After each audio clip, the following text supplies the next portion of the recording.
संगठन सम्मेलन का ये अंतिम समय है।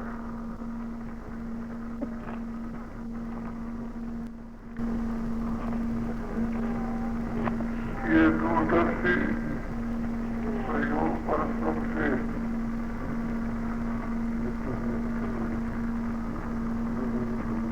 ये आपके प्राचीन स्थान पर ये कार्यक्रम हुआ। मूल ज्योतिर्विज्ञान का सात संगठन सम्मेलन ये तीसरे स्थान पर हो रहा है।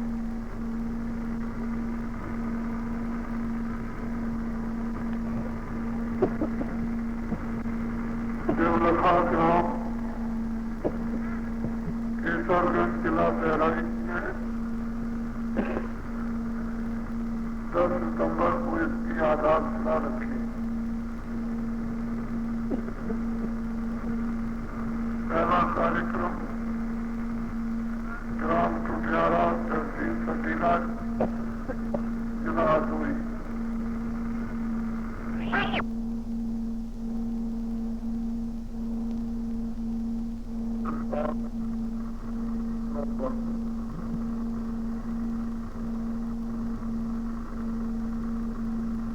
इसके बाद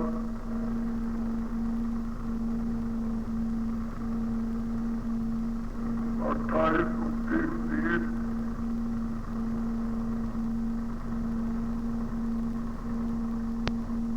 2 तारीख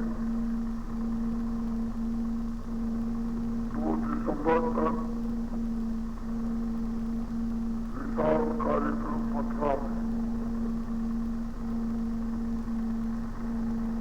और दूसरा ज्योतिर्विज्ञान का स्थान संगठन का सम्मेलन 31 दिसंबर और पहली 2 जनवरी ग्राम अबोध कस्बा मोगराबाद साहबपुर तहसील मंत्री शहर जिला चौक और 29, 30, 31 जनवरी को आपके यहाँ हस्तापुर और गणेश तो ये दोनों गांव जुड़े रहेंगे। ये दोनों ग्राम इसके साथ से लगे रहेंगे, ये हटेंगे नहीं। गणेशपुर और हस्तापुर गणेशपुर ग्राम की एक अच्छा ये बताओ गणेशपुर ग्राम की एक करोड़ की जमीन है और ये क्षेत्रीय हस्तापुर का इसमें आज ये संपन्न वैसे तो दिल्ली में हो गया था लेकिन मुझे कुछ कहना था तो संपन्न होने की घोषणा नहीं हुई।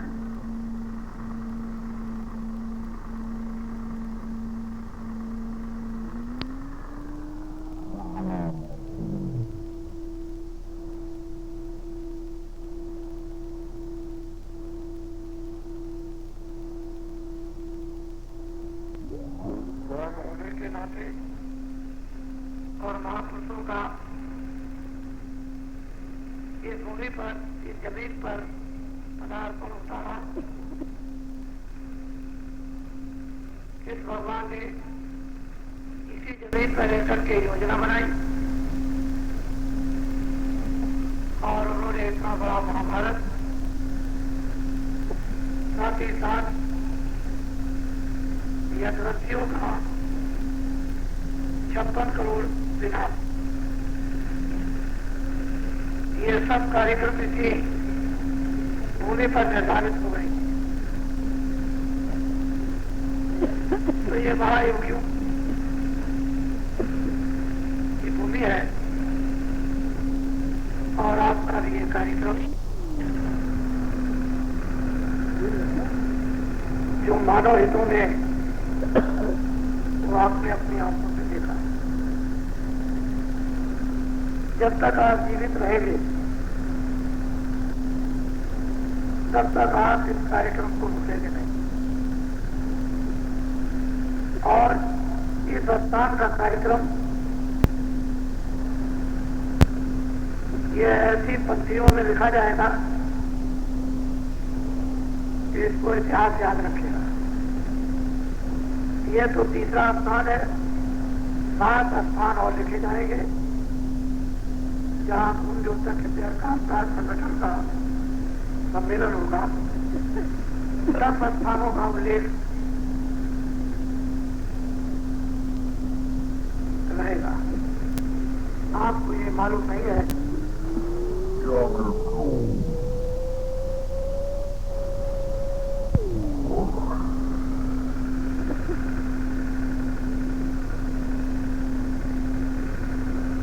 मुझे ये कथा प्रजातंत्र की देखकर बात अफसोस भी होता है और दुख भी होता है कि हम लोग महात्माओं से निर्देश प्राप्त कर लेते तो आज हमारी मानवता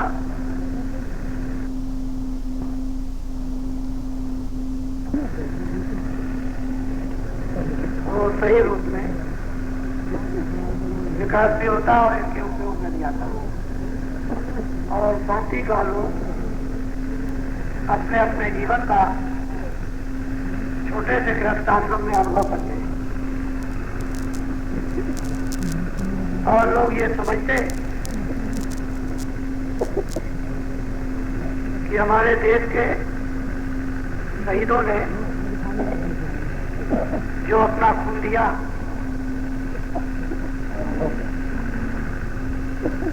वो एक अमल था। लोगों ने आजादी के लिए जो जो कुर्बानियां की हैं आपने अपने कामों से उनको भुला दिया। इतने बुरे से बुरे काम धर्म को त्याग कर, महात्माओं को त्याग कर, विद्वानों को त्याग कर जो हुए हैं वो आपके सामने है।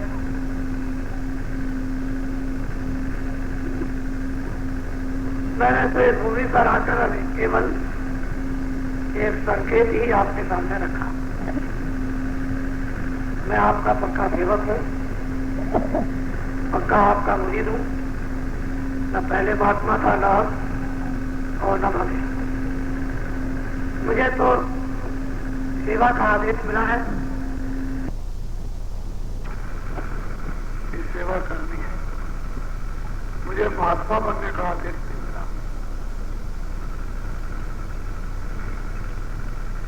मेहनत करने का आदेश मिला है कि जब तक शरीर काम करे तब तक मेहनत शारीरिक करो, लोगों की करो और आत्मा की करो। मैं बाहर भी मेहनत करता हूँ और जब आश्रम पर रहता हूँ तो आप जब उस मेहनत को देखोगे, जब होली के अवसर पर आओगे तो सभी लोग दांतों तले उंगली दबाएंगे।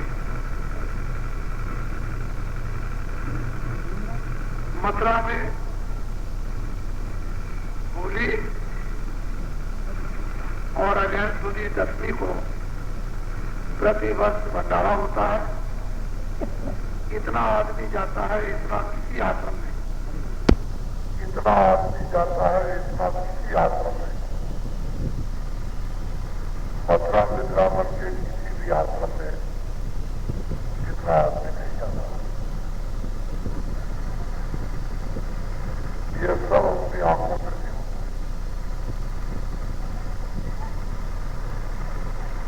मुझे आदेश मिला था मथुरा की धर्मभूमि पर आश्रम बनाने के लिए, तो आश्रम की स्थापना मथुरा में हुई।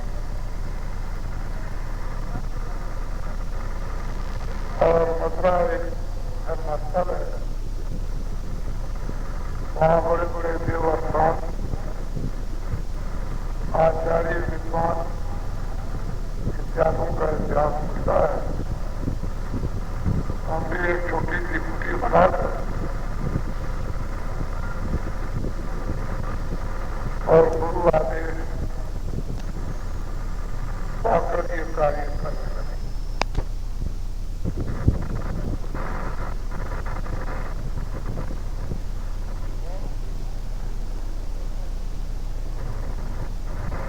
इनका कोई स्थान भी होगा, पता नहीं कहाँ के हुए। महात्मा की कोई पहचान नहीं और महात्मा की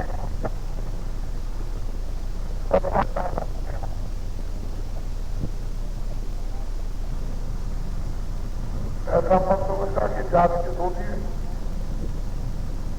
लेकिन धोती का काम मेरा है। मैं धोती कैसी करने होता हूँ, ये मेरी सेवा है और उसके लिए मुझे कोई परहेज करना नहीं।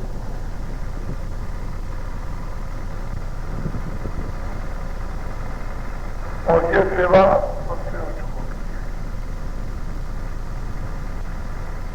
ये छोटी मोटी सेवा नहीं। तो इसके लिए कोई आदमी इतनी छोटी और बड़ी सेवा नहीं कर सके और फिर वो कहे कि हम महात्मा है,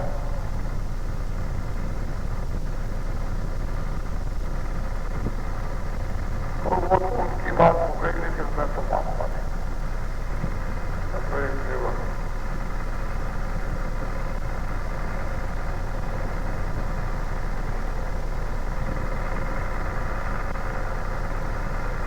धर्म की भी जरूरत है और एक व्यवस्था है, वही राज्य। घर की व्यवस्था घर के लिए राज्य, समाज की व्यवस्था समाज के लिए राज्य, देश के जनों की व्यवस्था देश की राज्य। व्यवस्था ही एक राज्य है और धर्म ही ईश्वर बोध है।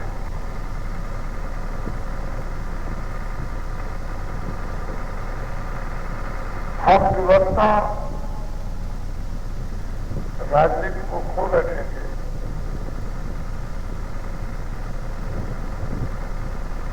तो धर्म को क्या समझेंगे और धर्म के लोगों को क्या जानेंगे। अगर व्यवस्था हो गई होती तो आपने धर्मों को पहचान दिया होता।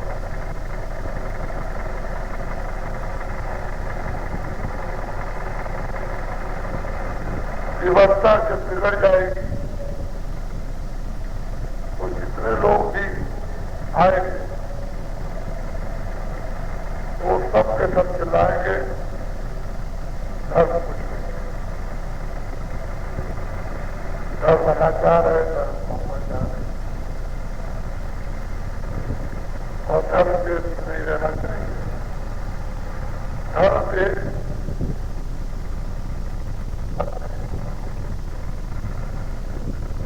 और धर्म झूठ पर अंकुश लगाता है,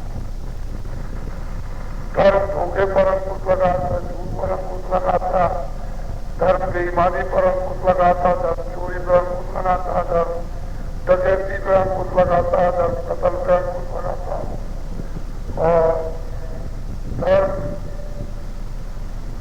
कुटिष्टि पर अंकुश लगाता है, निंदा पर अंकुश लगाता है। धर्म एक बुद्धि का छुपा हुआ तत्व है और इसकी स्वच्छ पवित्र निर्मल बोध को प्रकाश है। ये है ज्ञान, उसका हम लोगों ने इस समय बहिष्कार। वैसे हमारी देश की गाड़ियां चाहे जितना भी बाजार में मोटर बचाओ, लेकिन घर की देवियां तो धार्मिक रहती है।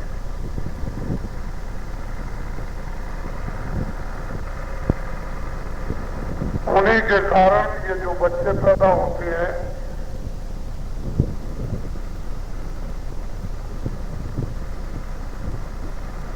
माताओं से और उनके संस्कार लेकर जो बाहर आते हैं, उन्हीं से कुछ बचा हुआ है। बाकी अगर देवियां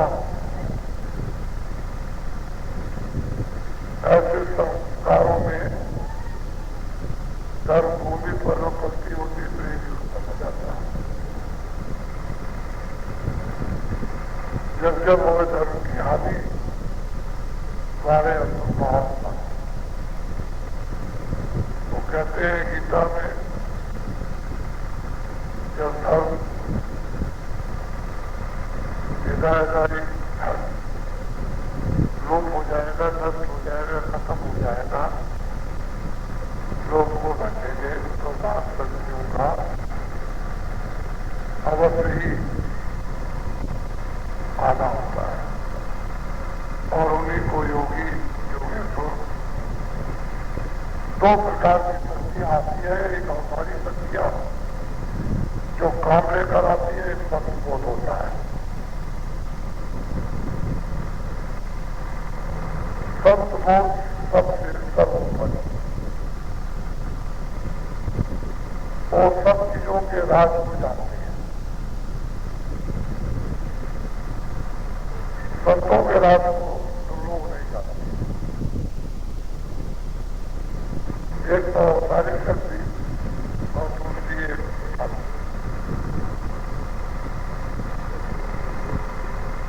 संत दया करते हैं और सारी शक्तियां कर्म का फैसला कराते हैं। जिसका जैसे कर्म किया है अच्छे बुरे, वैसा उनकी रचनाओं करने देती है। और सारी शक्तियों को तभी तो धर्म की स्थापना होगी, नहीं तो नहीं होगी। सब क्षमा करते हैं, उनका काम क्षमा कर देता है। और सारी शक्तियां किसी को नहीं करती, वो किसी को छोड़ती नहीं। जसरथ की ओट में भगवान राम ने बाजी को मारा, जब कितना अवतार हुआ और उन्होंने अपने पूरे सब काम कर दिए। जब जाने का वक्त हुआ तो खून की नदी बहा दी और फिर चले गए नदी के किनारे। शरीर छोड़ने ही वाले थे, पैर का घूम रहा था,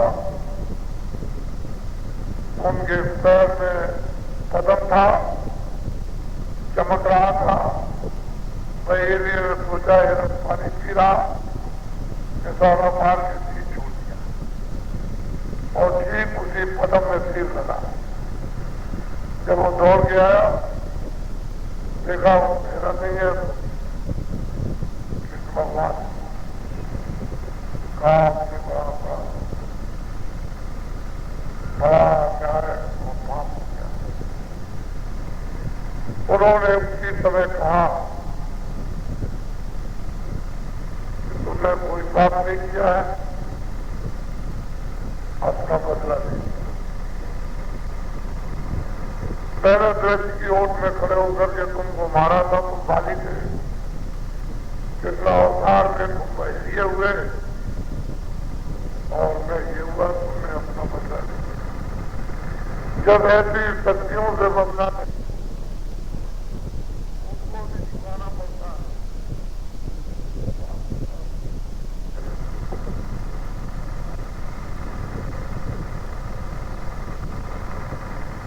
आपको तो भरपूर बदले चुकाने हो, मैं ब्याज के चुकाने पड़े, उनको जब चुकाना पड़ा था, तो इसलिए ये कर्म क्षेत्र भूमि पत्नी देने वाले नहीं। अच्छा करो, अच्छा रो, बुरा करो। इन दोनों कर्मों को संत ही विनाश करते हैं, नहीं तो आपको छुटकारा नहीं।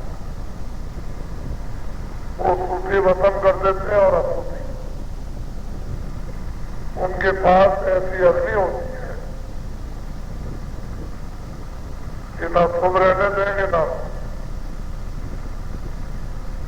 जिन कर्मों से ताल बन गई और उसका आपको भोग और शरीर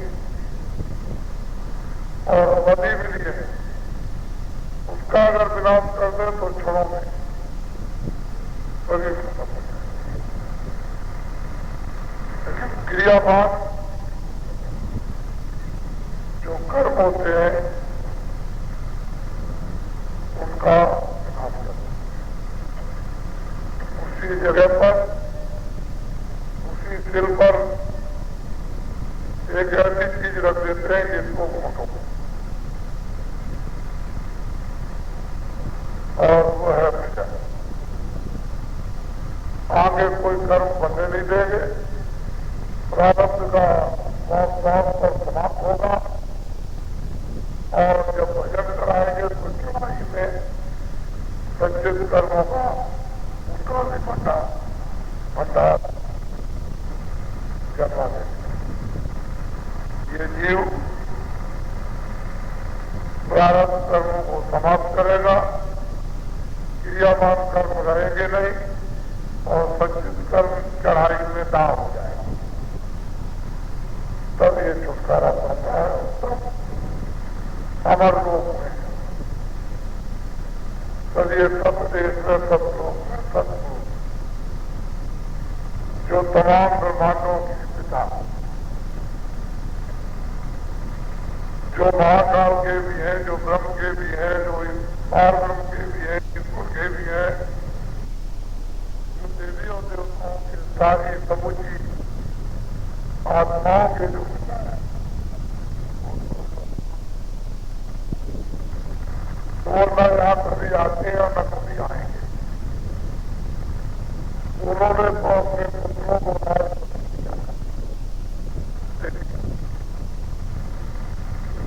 उनके पुत्र राज पाकर के अपना शासन कर रहे, वो न कभी आते न कभी आए। उनकी नुमाइंदी उनके दरबानी, इसलिए उनके दरबार के दरबानी फंस जाते हैं, जो निरंतर उनके दरबार में हाजिरी देते हैं, और यहाँ की पूरी खबरें, ब्रह्मांडों की पूरी खबरें, जो भी दशा यहाँ जीवों की हो रही है, सब उनके दरबार में पेश करते हैं। वो सच्चे शहंशाह के दरबार की दरबानी करते हैं।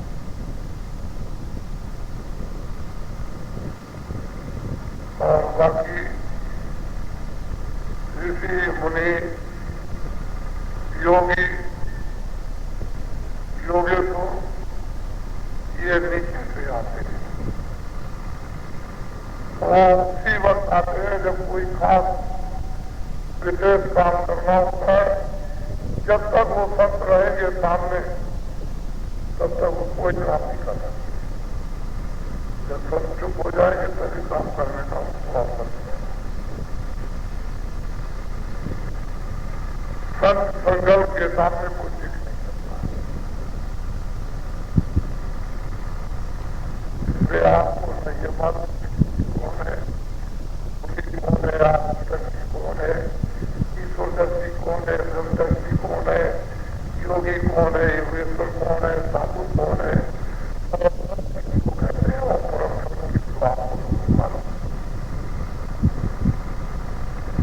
ग्रंथ पढ़ने से ये चीज जाननी जाओ, इसके लिए कमाई करो, संत मिलेंगे कृपा पाएंगे। इसके पहले तो कुछ ऐसे आदमी ऊपर से ईश्वर शक्तियों के होते रहते हैं और उन आदेशों में जो होते हैं उनमें तीर के मारने में, निशाना मारने में फर्क हो सकता है, लेकिन उनके आदेशों में कोई फर्क नहीं। तुम्हारे समझ में फर्क हो जाएगा। सूरज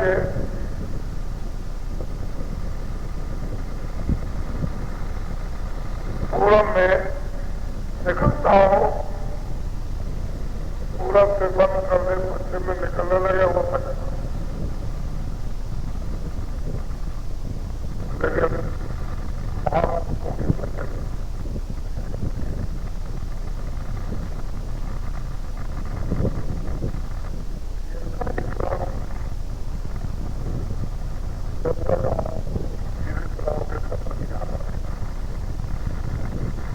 और ये दिन पर दिन याद आने, क्योंकि अब ये 7 कार्यक्रम जो और होने जा रहे हैं, वो सब जब पूरे हो जाएंगे तब देखिए कि कौन सा धमाका होता है।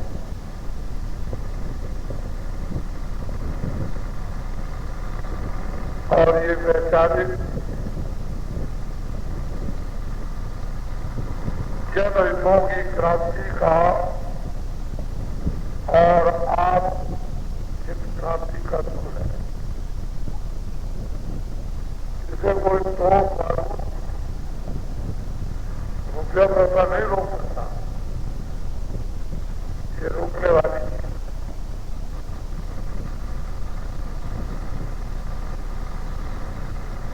मैं धीरे धीरे ऐसे में बहुत कुछ इन लोगों की समझ के मुताबिक बहुत कुछ पीछे बता चुका हूं। किताबों में सब अंकित है, सन बाई सन, महीने बाई महीना, दिन बाई दिन, लेकिन तुमको वो चीजें पढ़ने को नहीं मिली,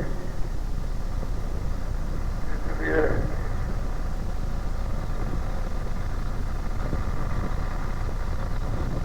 और बड़े बड़े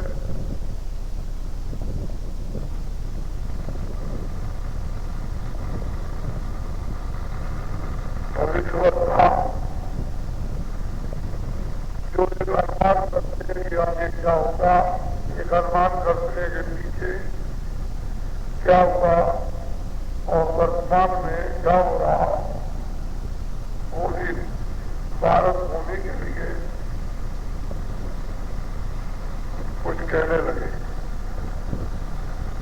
बताने लगे।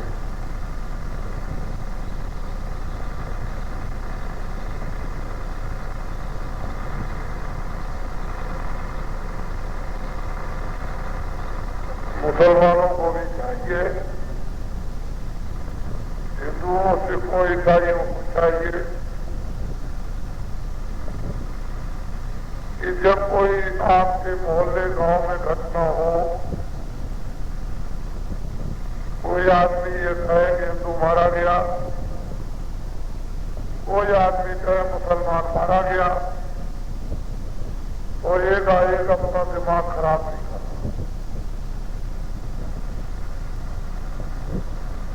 पहले उसकी इंक्वायरी करो, अगर ऐसा हुआ तो क्यों मारा गया, ये घटना क्यों हुई। जब तुम जानकारी करोगे तो घटना किस तरह से हुई और क्या समझ गए थे, और जरा से में हिंदू और मुसलमानों के तनाव में आ गए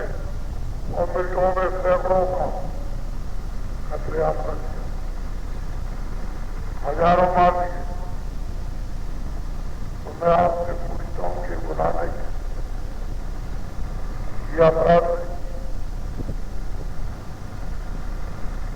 बहुत बड़ा गुनाह, बहुत बड़ा अपराध। इंसान को ये गुनाह के लिए, किसी जान का आदान करने के लिए कोई भी कोई फकीर नहीं है, किसी हत्या के लिए कोई भी धार्मिक पुस्तक और कोई महात्मा नहीं है। घटना हो जाए तो हिंदू मुसलमान सिखों को बहुत गहराई से जागृत करना है, तब उसके बाद फर्ज मोहब्बत का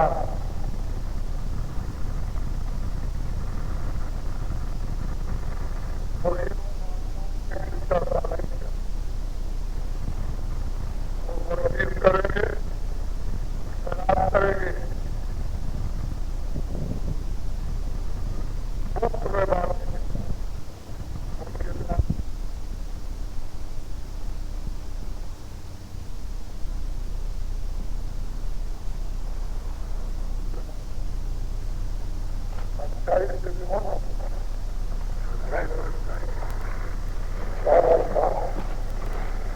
उन्हें तो पुण्य है।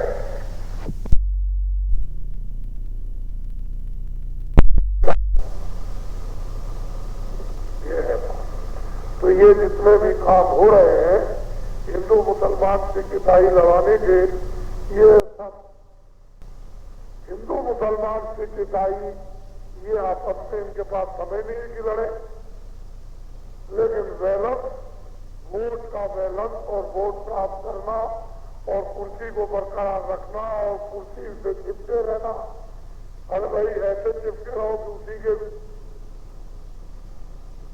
कीड़े बन गए।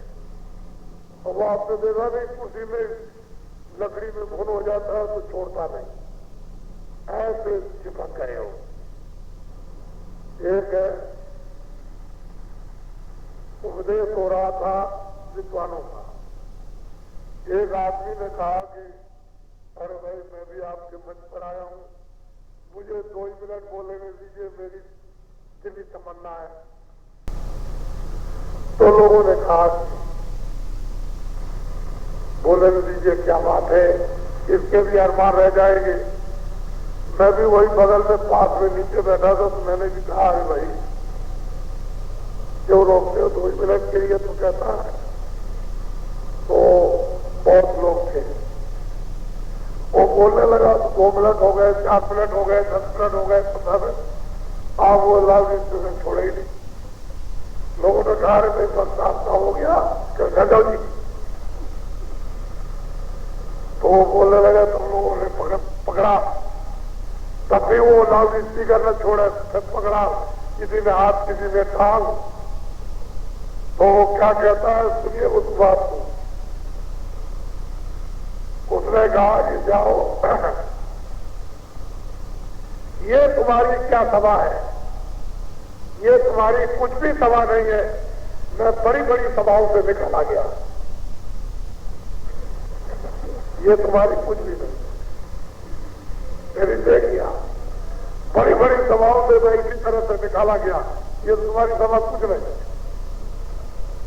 तो सोचिए इस बात को। दूसरी चीज यह कि ये तुम जो घर अब जाग जाएंगे, अब जाग जाएंगे, ये भी जाग जाएंगे, जगाने वाला भी जगा लेगा, ये जाग जाएंगे। मुझे पूरा प्रभु पर भरोसा है कि वो दया करेंगे, कृपा करेंगे, मेहरबानी करेंगे, मुसलमानों पर करेंगे, हिंदुओं पर करेंगे, सिखों पर करेंगे, ईसाइयों पर करेंगे, जाग जाएंगे। मुझे ऐसा यकीन है, और परिवर्तन होगा इसको कोई नहीं रोक सकता। कोई भी माई का लाल परिवर्तन होगा, इसको कोई नहीं रोक सकता है। भारत में ऐसी वैचारिक क्रांति खड़ी हो जाएगी जो 40 सालों में और पहले वाले और अब के लोगों ने सोचा ही नहीं था कि ऐसी वैचारिक क्रांति भारत में खड़ी हो जाएगी। देख लीजिएगा, मैं पहले से इनसे कहता आ रहा हूं संकेत में, लेकिन इनको अब मालूम होने लगा जरूर कुछ होगा। अब ये लोग कहने लगे कुछ होगा जरूर, लेकिन मैंने इनको भी कुछ बताया नहीं। जब अर्जुन ने कृष्ण को नहीं पहचान पाया, जो इतने दिनों तक रहे और फिर के वो सेवक और सखा है और हमेशा उनके सामने रहे, अर्जुन कृष्ण पर विश्वास पूरा नहीं करते थे। तो मैं कैसे समझ लूंगा कि पास वाले इतनी जल्दी समझ जाएंगे, इतनी जल्दी नहीं। लेकिन आज यह है कि काम से, जैसे ये कैसे मालूम हो गया कि राम आएंगे, अजनबी आदमी से मित्रता करेंगे, सुग्रीव से, हनुमान से, और ये मतलब हमारा साथ दे देंगे और हमारा राज दे देंगे, मालिक को मारेंगे, ये उनको कहते, लेकिन नहीं, काम से उनको यकीन हो गया। उन्होंने जब परीक्षा सुग्रीव ने ली, उन्होंने उनके मंत्री ने कि आप ये काम करके दिखाइए, तो काम उन्होंने दिखाया, तो उनको यकीन होने लगा कि जरूर। अब लोगों को काम से यकीन होने लगा। अब ये कुछ जमने लगा, कुछ विचारों में आने लगा कि परिवर्तन होगा। तो अब ये थोड़ा बहुत ये भी देख लीजिए, और मैं आपका सबका कर्मचारी, छोटे से छोटे और बड़े से बड़े अधिकारी, हसनापुर के जितने भी सेठ साहूकार, इर्द गिर्द के जितने भी हमारे गांव के बूंद-जोतक के तीर्थनाथ, और जो भी हमारे जितने भी मजदूरी करने वाले हो, मैं वास्तव में सबका आशीर्वाद पात्र आदमी हूं। मैं सबसे आशीर्वाद लेना चाहता हूं, और मैं एहसानमंद सबका। ये कार्यक्रम 3 दिनों का निर्णय, क्योंकि कुछ लेकर के तो आया नहीं था कि भाई मतलब है कुछ मन में कुछ विकार लेकर के आया हो, और कुछ विकार लेकर के जाए, तो वो तो कुछ था नहीं। जब मेरे मन में ही विकार किसी के लिए नहीं है, तो फिर ये निर्विघ्न आपका ये आज 31 जनवरी को ये संपन्न होता है। और मैं सबका कृतज्ञ रहूंगा, और आपकी निरंतर जहां भी जाऊंगा, हसनापुर के नर नारी, गणेशपुर के नर नारी, आसपास के गांव के नर नारी आए हुए दूर दूर से, जो बुगियों से, ट्रैक्टरों से या मुमाना के या मेरठ के, मैं सबकी चर्चा करूंगा। मैं वहां सबकी जहां जाऊंगा, अभी मैं जाने वाला हूं गुजरात में, वहां सोमनाथ मंदिर के निकट, जहां उधर द्वारका जी, उधर मैं अभी कार्यक्रम विशाल करूंगा, तो मैं वहां भी आपकी चर्चा करूंगा। और फिर मैं अभी दौरा करूंगा, यानी ये कार्यक्रम आपका 13 फरवरी को ये जिले जिले में एक ही तारीख में जिलों में होगा, और 22 फरवरी को उत्तर प्रदेश के जिले की सब तहसीलों में एक ही दिन ये बूंद-जोतक का संगठन सम्मेलन एक ही तारीख में सब जगह सब तहसीलों में होगा। ये छोटा काम नहीं है कि एक ही दिन और एक ही तारीख में उत्तर प्रदेश की सब तहसीलों में कोई आदमी चले और सरकार बैठ के नहीं कर सकती, जिसके हाथ में सब कुछ है। हम तो कोई सरकार नहीं, हमको सेवक है। सब तहसीलों में होगा, इसी के बीच में मैं कार्यक्रम गुजरात का करके आऊंगा, और होली का कार्यक्रम उसमें जब आप यहाँ 1, 2, 4, 10 जब आओगे मथुरा में, 22 मार्च पर आश्रम है, वहां जब आओगे और होली का ये कार्यक्रम होगा, वैसे तो हमारे मथुरा के महाजन आए हुए हैं, 24 समाज के जो हमारे सबसे बड़े अध्यक्ष हैं, वो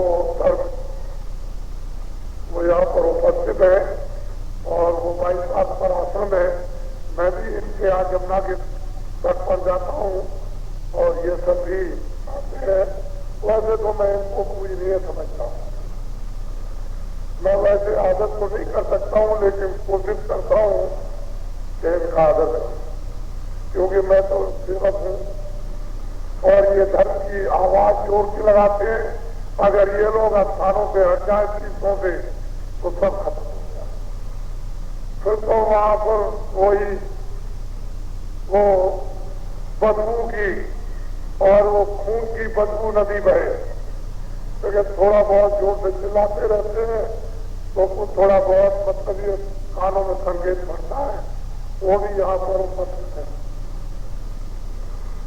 और मैं उधर से आऊंगा। आपकी चर्चा देवलखा का ग्राम की चर्चा जहाँ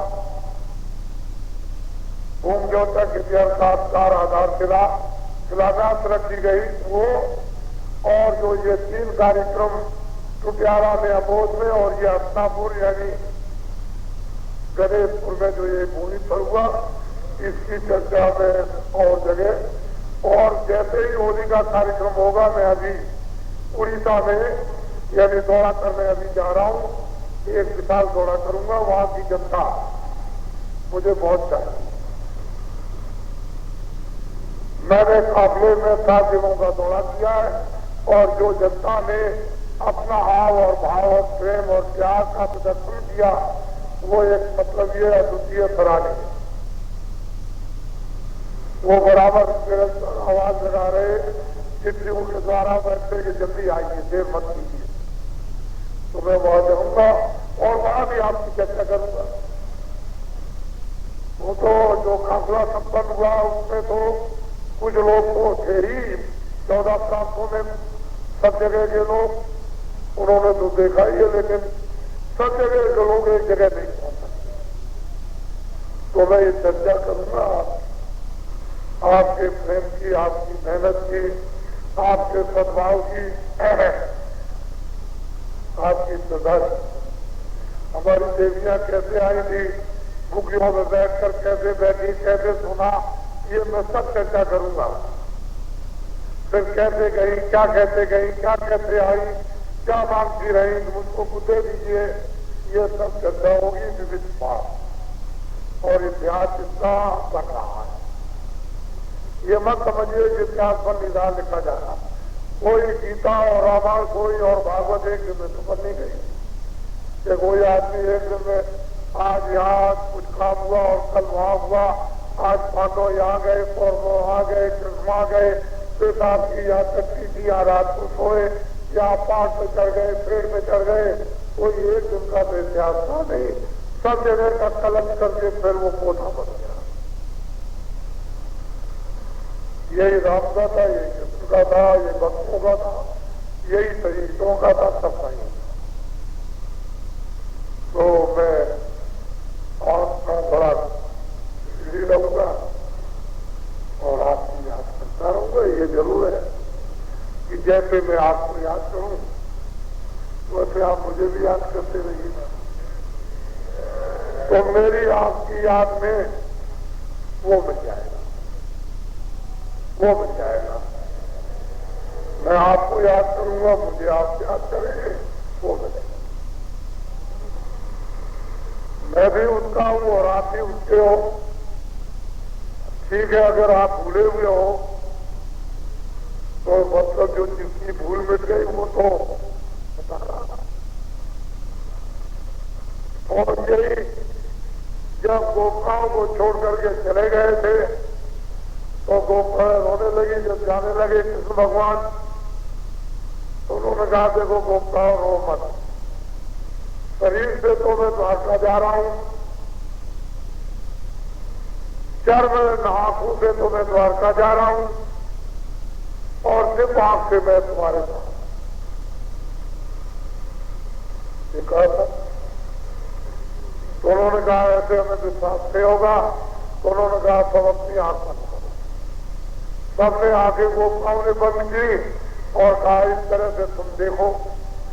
जब वो देखने लगे तो सबके सामने कृष्ण नाच रहे। तब उनको यकीन हो गया द्वारका दूर नहीं है और वो जा रहे हैं, ये तो उनकी लीला है। तो असल में बात यह है कि जब कभी तुम्हारी मृत्यु होने लगे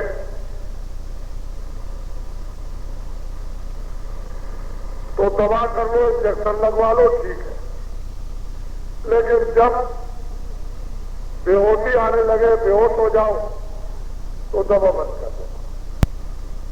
फिर उसके कान पर मुंह लगा के कहना, जय गुरुदेव भगवान का नाम बोलो, जय गुरुदेव भगवान का नाम बोलो। जब तुम 10 बार जय गुरुदेव भगवान का नाम बोलोगे तो वो हाथ खोल देगा। फिर उससे ये पूछना कि भाई जब मैंने तुमसे जय गुरुदेव भगवान का नाम बोला तो उसकी जीभ चलती हुई आपको मालूम होगी। जब होश में हो जाए, आ जाए, तो उससे ये पूछना कि मैंने जय गुरुदेव नाम भगवान का बुलवाया, तो ये बताओ तुमने किसी आदमी को देखा है? तो वो बताएगा। जैसा उसने आदमी देखा होगा, काला देखा होगा, ये देखा होगा, सफेद देखा होगा, जैसा भी देखा होगा, वो आपको बताएगा कि इस तरह का आदमी मैंने देखा। जब तुम्हारी मृत्यु होने लगे, तुम जाने लगो, तो तुम जय गुरुदेव भगवान का नाम बोलना। मैं आपको नहीं, मैं आपका पक्का सेवक हूं, कच्चा नहीं। जो तुम ये सोचते होगे कि कच्चे हैं, मैं पक्का सेवक हूं। फिर मैं आपको मिलूंगा और आपकी पूरी मदद करूंगा, पूरा सहयोग दूंगा। लेकिन यह है कि विधि विधान सब चीजों का है, उसे तो तुम्हें विधि से करना ही है। और तुम कहोगे नहीं, हम जय गुरुदेव नहीं बोलेंगे, हम ये नहीं बोलेंगे, और मचलोगे तो ऐसे विधि विधान। प्यार मोहब्बत तो होना ही चाहिए। तो मैंने एक छोटा सा संदेश दे दिया और फिर मैं आपको ये बता दिया था कि भारत की ऋषियों मुनियों की हमारी नीत है कि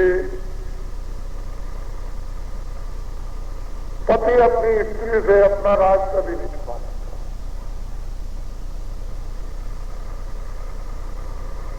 एक आदमी महात्मा के पास दौड़ के गया, महात्मा उपदेश कर रहे थे तो बीच में बोलने लगा कि अरे महाराज, हमारी स्त्री तो ऐसी पतिव्रता है कि बगैर मेरे आदेश से कोई काम करती ही नहीं और मेरे बगैर कभी खाती ही नहीं। तो उन्होंने कहा ये चुप रहो, उपदेश कर रहा हूं, सुनने दे तो सुनो। वो एक आध मिनट बोले फिर बोलते, मेरी स्त्री बड़ी फट है, बड़ी धर्म। तो 3-4 मंत्र जब उसने बीच में टोका तो महात्मा जी बोले, अरे कोई किसी की औरत नहीं है और कोई आज्ञाकारी नहीं। उसने नहीं माना तो महात्मा जी ने कहा, अपने शिष्यों से देखो खेत में तरबूज लगे हैं, लिया तरबूज ले आए, एक नया कपड़ा ऐसे चाकू लगा दिया और एक नए कपड़े से बांध दिया और उससे कहा ऐसे ले लो, जाओ ले जाओ, ऐसे ही रख के ले जाना और अपनी औरत से ये कहना कि देख इधर देख मेरी तरफ, मैंने ये मूड काट दिया। उसमें मक्खियों में रखने लगी, देख मैं मूड काट के ले आया, फिर काट के ले आया हूं और मैं जा रहा हूं तेरे सामने खेत में गाड़ने, सामने तू कभी किसी से कहना मत। सामने खेत में गड्ढा खोद के गाड़ दिया और उसको जाते हुए भी समझाया तो लौट के आए तो किसी से कहना नहीं। चलेंगे ठीक। जब रात हो गई तो दरोगा जी की देवी और वो देवी दोनों बाहर गई चक्री। तो वो कहती है कि अरे दरोगा, वो कुछ कहा होगा, कह रहे हैं दरोगा राय तुम क्या जानती हो? तुम्हारे दरोगा जी क्या जाने, मेरे आदमी ने मूड काट लिया, मूड काट के मेरे सामने ले आया और मेरे सामने खेत में गाड़ दिया, तुम्हारा दरोगा क्या जानेगा? वो जब यहां से गई तो कहने लगे तुम कहां से आए? जो मैं इधर गांव से दौड़ के आया, अरे तुमको नहीं मालूम कि आदमी ने मूड काट दिया, आदमी का मूड काट दिया और खेत में काट दिया। उन्होंने कोई किसका काट दिया? ये तो उसका उसने काट दिया। वो सिपाही लेकर के दरोगा जी पहुंचे और डंडा पटका और निकलो जल्दी से, और तुमने मतलब ये किस आदमी का सिर काटा और जल्दी बताओ, नहीं तो अभी तुमको मार लगाते हैं, अभी ले चलते हैं। उन्होंने कहा महात्मा जी ने बिल्कुल ठीक कहा, बिल्कुल सच कहा, बिल्कुल ठीक कहा था कि औरत वक्त नहीं है। हमने कहा था बस है, आज्ञाकारी है, कोई बात हमारी किसी से कहती नहीं है, और देखो मुझे सूली पर चढ़ा देती है। वो आदमी वो ले गया दरोगा जी को, सिपाहियों को, और खोज करके उसने कहा कि दरोगा जी बात असली हकीकत तो ये थी, ये तरबूज, ये अपनी की स्त्री की परीक्षा कर रहा था, क्योंकि महात्मा जी ने कहा था तो हमारी जो देवी थी वो फेल हो गई। वो तो अगर कहीं धोखा हो जाता तो आप लोग ही आपको बिल चढ़ा देते। तो असली बात यह है, कहने का मतलब है कि सब बकवासबाजी मत करो, कहीं तुमको सूली पर न चढ़ा दे। मैंने आपको कहा कि भारत की नीति है कि आदमी स्त्री से अपना राज नहीं छुपा सकता, और ये बताया कि विदेशी औरत से किसी ने शादी की हो, तुम लोग कभी स्वप्न में भी उसको राजा मत बनाना। स्वप्न में भी कभी हिंदू मुसलमानों को ख्वाब आ जाए तो ख्वाब में भी राजा मत बनाना, और अगर तुमने उसको राजा बना दिया तो एक बहुत बड़ी महान गलती, महान अपराध उससे हो गया, और ये अपराध का समाधान कब मिलेगा ये कुछ नहीं कहा। अब मैं ये कहता हूं कि अगर तुमने बना दिया है और तुम्हारे देश का राज बाहर चला गया, और वो जो टकसाल और करेंसी जो बाहर छप रही है, हम तो ऐसा समझते हैं राष्ट्रपति का उस पर दस्तखत नहीं हुआ होगा, ऐसा अनुमान होगा। अगर हो गया हो तो मैं अपने अधिकारियों से अनुरोध करूंगा कि जल्दी उसकी छानबीन करें कि उपराष्ट्रपति और राष्ट्रपति का ये पर कागज पर दस्तखत बाहर करेंसी छापने का हिंदुस्तान की हुआ है कि नहीं, कि बाहर करेंसी छापी जाए कि नहीं। तो मैं तो ये समझता हूं कि दस्तखत नहीं हुआ। क्यों? कि वही प्रजा का सर्वोपरि नुमाइंदा है। अगर उसका दस्तखत नहीं हुआ कागज पर तो ये भारी अपराध हो गया, गोपनीयता खत्म। अब बेकार है राष्ट्रपति से आप शपथ लो या कहीं और लो, ये बस बेकार, और सब ये अपनी प्रजातंत्र जनता को चकमा देगा। अब जनता को ये पता चल गया है कि ये राज सब खुल गया, बाहर चला गया, और विदेश में टकसाल यानी करेंसी छपने लगी, तो वो जो चाहे उसको स्वर्गद्वीप कहो, चाहे लक्षद्वीप कहो, चाहे कटक द्वीप कहो, लेकिन वहां फौज का राज है। विदेशी किसी भी लोगों को वहां नहीं जाना चाहिए। प्रधानमंत्री जा सकता है, लेकिन प्रधानमंत्री की अगर देश की भी औरत हो तो नहीं जाना चाहिए। ये भारत की शपथ ये कहती है जो आपने ली है। प्रधानमंत्री ने जो शपथ ली है वो जा सकता है, लेकिन उनकी देवी जी नहीं जा सकती, और विदेशी तो वहां उस दिन में जाने नहीं चाहिए, लेकिन आप ले गए। इस पर राष्ट्रपति को, उपराष्ट्रपति को और एमपीओ और संसद सदस्यों को यानी एमएलओ को और मुख्यमंत्रियों को प्रांतों के और बुद्धिजीवियों को, न्यायाधीशों को, चाहे सुप्रीम कोर्ट के हों, चाहे वो हाई कोर्ट के हों, या डिस्ट्रिक्ट जज जितने भी हों, उन पर विचार करना चाहिए कि ये ठीक है नहीं है, भारत का संविधान क्या कहता है। बड़े गहन ये राज है।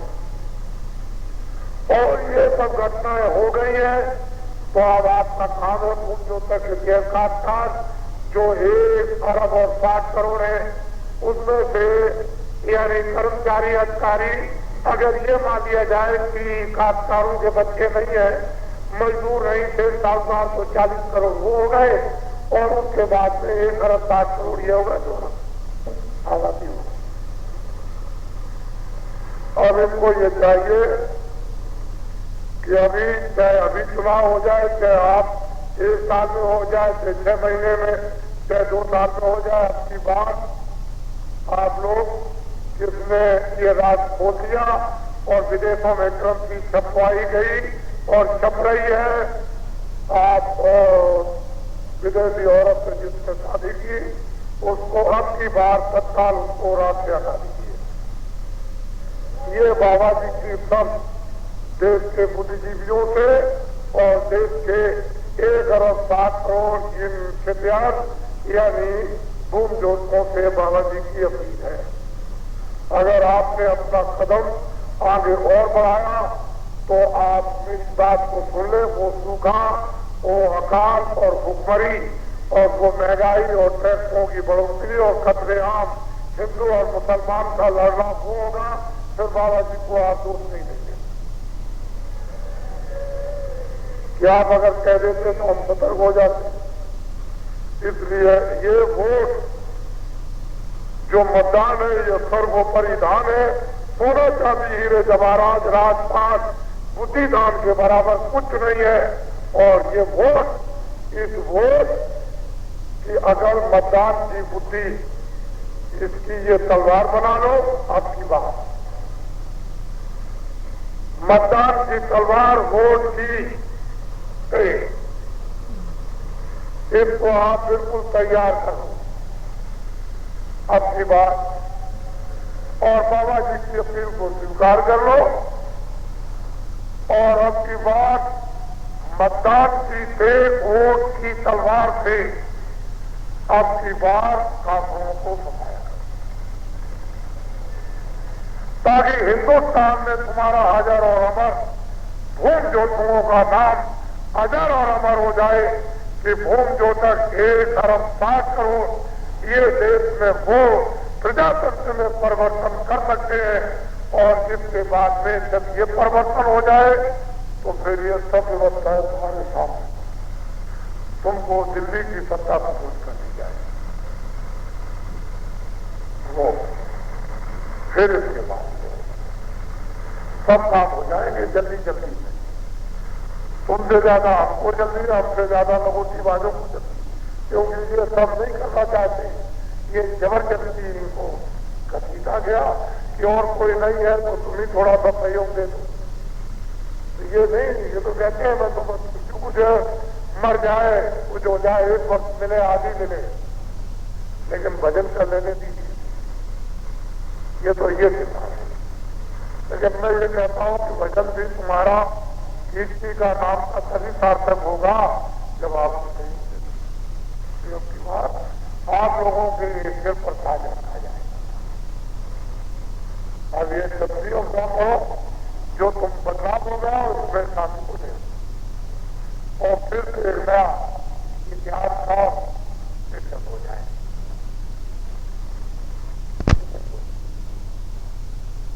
मुसलमान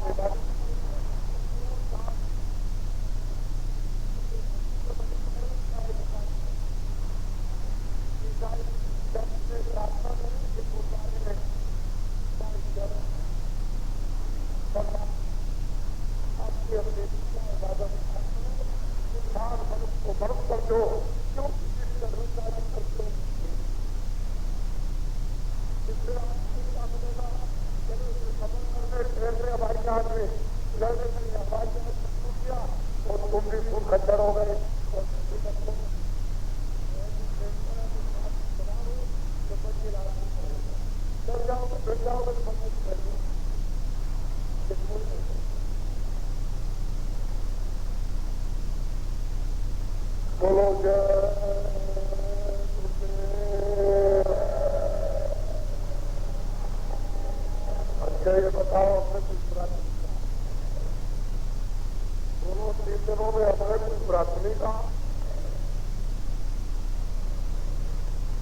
फिर एक बात और रह गई, चलते चलाते कि हम आपको किराए को तो नहीं लाए, फिर हमने कुछ आपको क्या तो नहीं दिया है।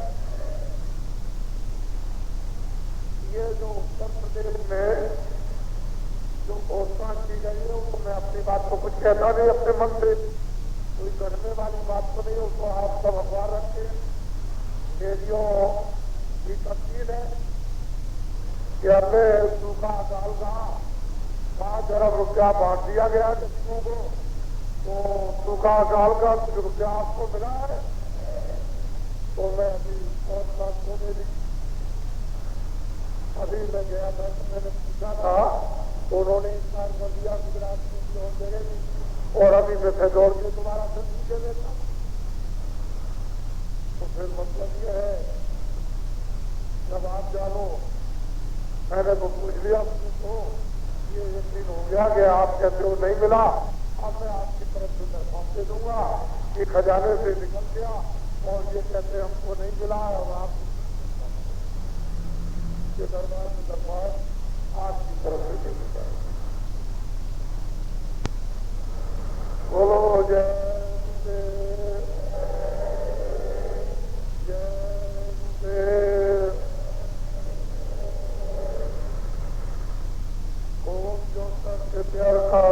संगठन की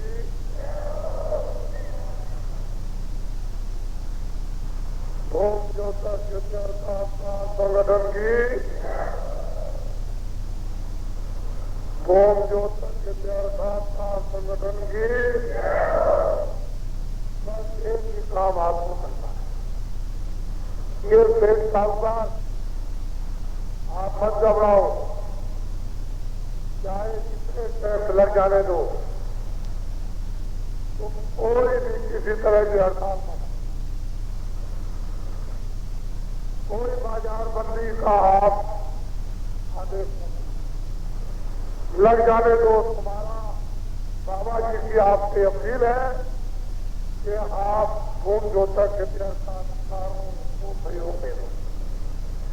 इनको झंडा पकड़ने में इनका ये सहयोग दे दीजिए। मैं आपसे प्रतिज्ञा करता हूं कि जितना भी देश में लोगों के पास काला धन होगा, उस पर कोई अपराध और कोई जुर्म न लगेगा, न लगवाया जाएगा। और एक नया पैसा काले धन पर, ब्लैक मनी पर टैक्स नहीं लगेगा, न लगवाया जाएगा। 100 बरस से ये कानून छुपवा दिया जाएगा, सीधा सच्चा और सादा। एक ही दिन आपको दफ्तर में जाना होगा, बस जो आपका काला धन सफेद हो जाए, उससे जो भी व्यापार आप नवीनता से करोगे, वो 1 लाख आमदनी पर आपको 15,000 ये राजकाज चलाने के लिए जमा, 50,000 पर उसका आता जमा कर, सीधा सीधा। और लाइसेंस सब के सब खत्म करवा दिए जाएंगे। कोई लाइसेंस लेने की किसी को जरूरत दफ्तर से नहीं पड़ेगी, न दौड़ना पड़ेगा, और सबको अधिकार मिल जाएगा छोटे बड़े कारखाना लगाने का। जब तुम्हारे कारखाने का पूरा पूरा उत्पादन होने लगे, तो उत्पादन कर इतना कम से कम लगेगा कि आपने कभी ऐसी कल्पना स्वप्न में नहीं की होगी कि हिंदुस्तान में ऐसा भी कम से कम उत्पादन कर रहेगा जिसको लोग कभी सोच ही नहीं सकेंगे। ये सब खत्म हो जाएगा। मैं इसकी बात को